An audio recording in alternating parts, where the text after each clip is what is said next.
You're listening to Out of Bounds, only on SportsDownChicago.com. Knifed across now, and it's Hossa. Hossa with a shot. Blown off. Rebound. Trapped down. Score!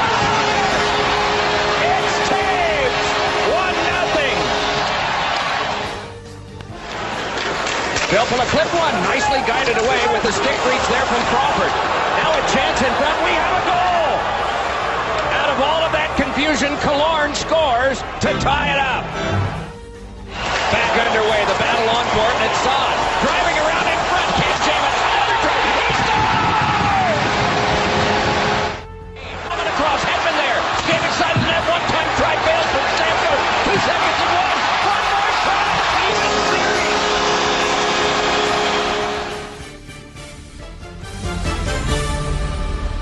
That was Game 4 of the Stanley Cup Final. That was back on Wednesday night. Highlights courtesy of NBC. Mike Emmerich there on the call. And joining me at this time, friend of the program, of course, member of the Tampa Bay Lightning pre- and post-game show, that would be Matt Sammon. Matt, welcome back to Out of Bounds here on SportsTownChicago.com.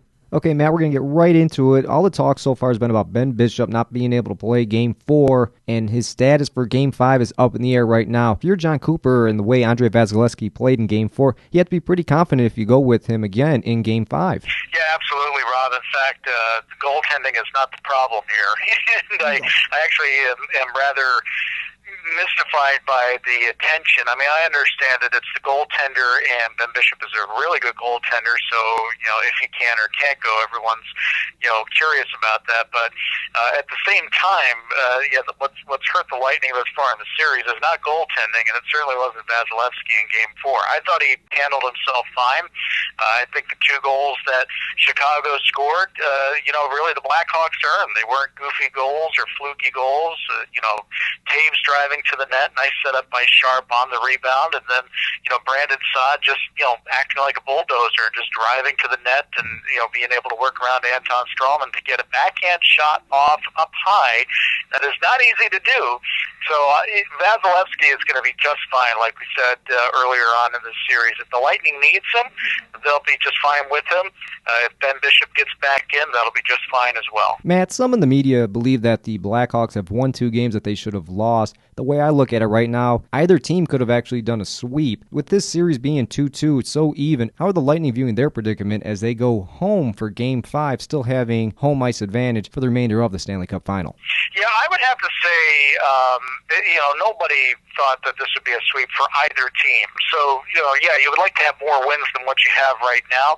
But this is really, it's turning out to be a war of attrition between these 2 teams. And that's not just in the physical sense. I mean, these 2 teams, it's rope-a-dope right now. Mm-hmm. And, just when you think one team is pulling away with momentum, the other team counterpunches and somehow starts wrestling at it back in their direction. So, I think the Lightning is happy in the sense that it's 2-2, it's best 2 of 3, 2 games drawn home ice if it gets to that point, and they feel pretty confident about their game because they've been able to hang with the Blackhawks, and the Blackhawks have put on their best performance. They've been able to overtake the Blackhawks when the Blackhawks are down just a little bit. And certainly, based on comments that I've heard from the Blackhawks, they're pretty impressed with what the Lightning's been able to throw out there. So, I think the Lightning feels good about where it's at right now, but they know that there's still a lot of work to be done. And that starts with Game 5 on Saturday. They've got to, the Lightning, I wouldn't say this is a must-win, but are certainly putting themselves in a much better position if they can get that win at home, because I don't think they have any fear in going into Chicago or really anywhere else during this playoffs and taking care of business in Game 6 if it comes to that point. An awesome stat that was posted is when Victor Hedman scores at least 1 point for the Lightning in the playoffs, they are 9-1 this season. He's sort of like the straw that stirs the drink for this team. Oh, absolutely, and we've really seen the growth of Victor Hedman, and of course we've seen Victor Hedman since day one here back in 2009, and we knew that he would eventually get to this point. There's a reason why you're drafted 2nd overall in the amateur draft, because you've got a lot of upside. And basically, he needed to, in the first 2 or 3 years here, had to work on the defensive game a little bit, because obviously it is different. Even though he was playing with men in the Swedish Elite League, this is a completely different type of game here in North America. It took him a little while to adjust, but I thought he did extremely well. And when Rick Bowness came in as an associate coach a couple of years ago, he saw that Victor's defensive game was just fine, and he needed to kind of let the shackles off with the offensive attack, and we've seen that. And John Cooper's even said that as Victor goes, the team goes, and if Victor can defend well on his end and start opening up some plays on the other end of the ice, watch out. And we've seen that not just in this series, but other series too, where just when you think he's out of options, he gets creative and comes up with something that opens up a scoring chance for this team. So I'm not surprised by that statistic at all. And even on those games where he's not showing up on the score sheet, he's still playing very well. We haven't seen a bad game from Victor Hedman, not just in this round, but this entire postseason. I'm Robert Tatka, and you're listening to Out of Bounds here on SportsTownChicago.com. And with me is Matt Sammon from the Tampa Bay Lightning pre- and post-game show on the Lightning Radio Network. Now, Matt, a name that I'm hearing constantly throughout the entire Stanley Cup final is Ryan Callahan, and I don't know why I have not asked you about him yet. However, he's just on a tear all the time. What has he done so far to just stand out game in and game out for the Tampa Bay Lightning? Well, he's gotten a little bit of a charge back. Remember, he missed Game 6 against Montreal because of the appendectomy. And then it took him, I'd say, probably 2 to 3 games to kind of round back into game shape. And when he did, he started throwing his body around. And, for a guy who was on the top line with Stamkos and Alex Killorn, working in the third line, it may feel like a demotion. But I think in many ways it actually kind of helps Callie's game out a little bit because he is a physical player. And I think you've seen the success from that line. Callahan and Cedric Paquette have been able to throw their weight around. They're dislodging pucks from Blackhawk puck carriers. And the other winger on that line, JT Brown, is the guy that's typically getting it out of the zone and setting up a scoring chance at the other end. So I think Callie's physical play has really opened things up, not only for him, but for his line mates. And he's also not afraid to shoot the puck. He's better known for parking himself in front of the net for deflections, especially on a power play situation. Mm-hmm. But I think you just have to look back at that goal he scored in Game 3. I mean, that was a Joe Niekro or Phil Niekro knuckler that was able to elude Corey Crawford.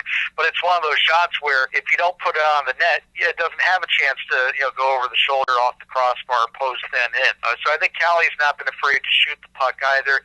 Might have been a little gun shy earlier on in the playoffs, but he's coming around at the right time for this team. Matt, I'm not going to lie. The Tampa Bay Lightning scare me, especially at the end of games when they're trailing. They get that last rush on. Usually, I'm confident in the Blackhawks defense and Corey Crawford. However, my heart's in my throat at the end of every game. I always feel like the Lightning are ready to tie it up and take these games into overtime. Yeah, what's funny?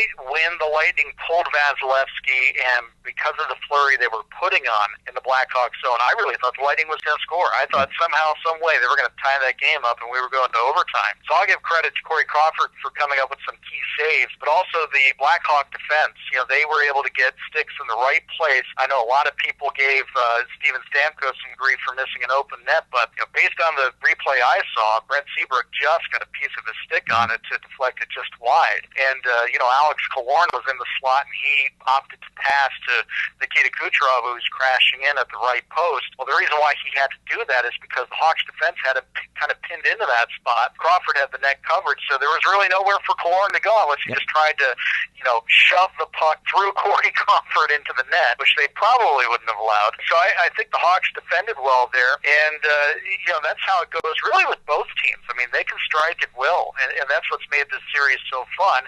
Granted, nerve-wracking for fans on both sides of the coin. It's fun because no game is ever truly over, and I think you saw that in Game 1. The Lightning were hanging on to a 1-0 lead, and bang, bang, it's gone. So it's part of the entertainment value of this matchup. Even though the games have been a little more low-scoring than I think some people predicted, that doesn't mean that there aren't scoring opportunities because both sides can just catch on fire in a heartbeat. Absolutely, Matt, and as I was going to say, a lot of fans are a little disappointed right now that the Stanley Cup Final is not as high-scoring as they hoped it was going to be. But as I mentioned in our Stanley Cup preview, there's always that possibility that the goalies have the ability to stand on top of their head and make miraculous saves left and right. However, as the stats show, this is only the third Stanley Cup to have the first 4 games decided by 1 goal. this has been a pretty tight series thus far. Yeah, and that stat that you brought up about the first 4 games being separated by 1 goal, the last time that happened was 1968, and that was a sweep by the Montreal Canadiens over the expansion St. Louis Blues. So we're talking about a completely different game and a completely different series. But I think that also shows you, Rob, how razor thin this series is. You know, the goaltending has to be spectacular because there's so many offensive threats at both ends of the ice, but it also goes to show you how detrimental one little slip-up can be for either team. And I think if you look back at Game 4, that's what cost the Lightning the 2 goals. You know, the first goal started with a turnover at the Lightning blue line. The Hawk forecheck was just phenomenal, kept the puck in the zone. The puck was bouncing a little bit. I know it bounced over Andre Palatnik a couple times when he tried to clear. The Lightning gets scrambling around in their zone for about 30 seconds, and then Taves scores on the rebound. And then, 3 consecutive icings followed by a defensive zone face-off. So you have 4 defensive zone face-offs, and the Lightning have been terrible in the dot in the last couple of games. They lose that 4th face-off there, and Saad was able to, bull rush his way into the crease and get that second goal. That's how razor thin it is for both of these teams. You have one little gaffe, and the other team is talented enough to take advantage of it. Much like the Cedric Paquette goal in Game 3, it's Victor Hedman skating into the Hawk zone. 4 Hawk players are skating towards him, watching him. You give anybody that much time and space on the receiving end of the pass, it's in the back of your net. Matt, before I let you go, that stat that you gave last time that the Blackhawks are 40-14 in games 4 through 7 under Coach Quenneville, now 41-14. It got a lot of my listeners as well as my friends off the ledge. Yeah, it will, and I think, we in the media, we get thrilled with statistics and historicals, numbers, and you name it.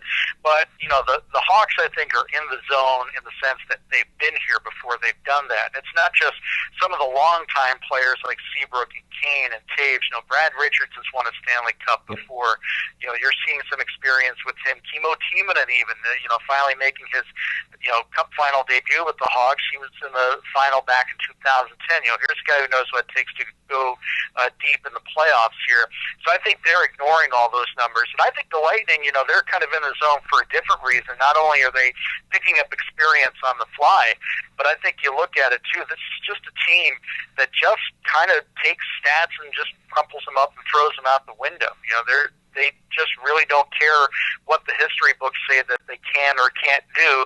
They're going to go out there and try to prove to everybody that they can do it. So I think, like I said, stats, they kind of wow us media geeks, but I think it's interesting because you've got a different mindset in both locker rooms going into these final games, and it'll be interesting to see how Game 5 plays out, because then that sets up a whole new set of mind games. Can the Lightning win this on the road in Game 6, or can the Blackhawks clinch at home in Game 6, or does one team force a Game 7 back here in Tampa? So if you've been excited by this Cup final thus far, it's only going to get even more exciting, and that's a thrilling thought for hockey fans everywhere. Absolutely, Matt. Thank you again for joining us here on Out of Bounds on SportsTownChicago.com. I hope to have you on again to break down Game 5. That's, of course, Saturday at 7 o'clock on NBC in Tampa at Amalie Arena.